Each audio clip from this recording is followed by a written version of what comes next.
Voilà, nos deux pays sont absolument inséparables. Tout concourt à cela, que ce soit l'histoire, que ce soit les relations actuelles, que ce soit les grandes choses, les grands projets que l'on peut mener ensemble dans l'avenir, dans un monde compliqué. On doit avoir des partenaires forts, des partenaires fraternels, des partenaires fiables. Donc tout concourt à ce que nos deux pays continuent leur histoire ensemble. Ils ne peuvent pas se dissocier. Donc maintenant, comment on sort de la crise ?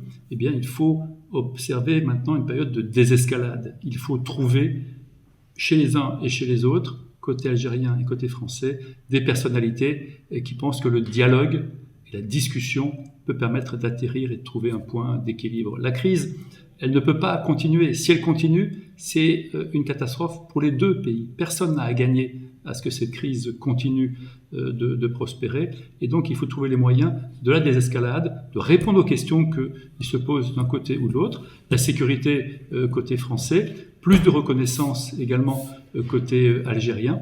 Eh bien, chacun doit dire quelles sont aujourd'hui ses demandes.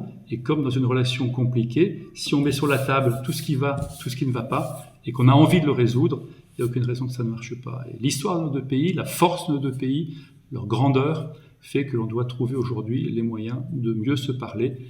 Les hommes et les femmes vivent ensemble tous les jours.